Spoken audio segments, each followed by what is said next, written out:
Сегодня мы продолжаем серию публикаций о том, что может сделать каждый белорус для того, чтобы ускорить падение нелегитимного режима Лукашенко, который узурпировал власть в Беларуси. В прошлый раз мы рассказали о двух несложных действиях, которые под силу каждому белорусу.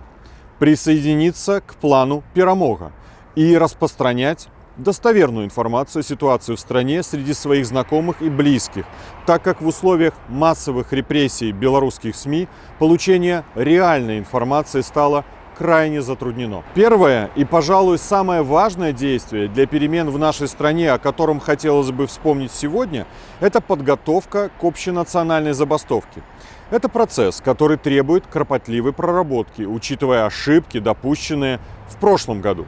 Забастовка – это то, чего больше всего боится диктатор. Он и его пропагандисты реагируют десятками изречений на любое упоминание этого слова, пытаясь убедить нас, что ничего не получится. Но вспомните, как у диктатора сдали нервы на МЗКТ в августе прошлого года. Вспомните, как он сам рассказывал в интервью Гордону о своем страхе забастовки всего лишь одного минского метрополитена. Даже не обращая внимания на реакции Лукашенко, уверен, что практически каждый белорус понимает, что именно забастовка – это самый эффективный и быстрый путь к победе над режимом. Это самый простой и логичный финал революции свободного белорусского народа. В то же время мы понимаем и страхи людей. Боязнь потерять работу, что нечем будет кормить семью, что никто не поддержит стачку, что Лукашенко обязательно накажет участников забастовки.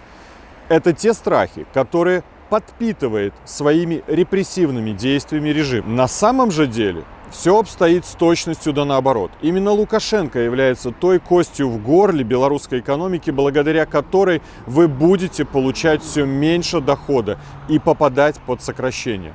Нам важно сделать этот рывок и раз и навсегда избавить себя, свою страну и будущие поколения от диктатора. А пока предлагаю белорусам присоединяться к забастовочным движениям Белорусского объединения рабочих Сергея Дылевского и инициативе «Рабочий рух», ссылки на которые вы найдете в описании к этому видео. Второе, немаловажное действие, которое может сделать каждый из вас, это присоединиться к распространению печатной продукции, листовок, наклеек и газет с честной информацией.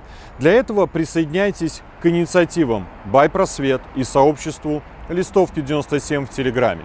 Ссылки на данные инициативы вы также можете найти в описании. Сегодня режим активно зачищает медиапространство. Мир независимых СМИ сужается до Телеграма и Ютуба. И с ними в перспективе наверняка тоже попробуют что-то сделать. Это делается для того, чтобы создать информационный вакуум, который заполняет госпропаганда. Сегодня нам нужно сделать шаг в историю и вернуться к партизанскому самиздату. Максимально эффективный и безопасный способ распространения печатной продукции – это распечатать ее дома и разложить у себя в подъезде по почтовым ящикам. Отследить такой вариант практически невозможно. Контролировать также, а при большом количестве почтальонов охват будет очень значительный. Присоединяйтесь к инициативам «Листовки 97» и «Байпросвет». Выбирайте макеты печатной продукции и печатайте и распространяйте честную информацию. Особенно это важно для той категории людей и в тех районах, где Telegram и YouTube не имеют большой популярности. Каждый белорус имеет право знать правду о происходящем в стране.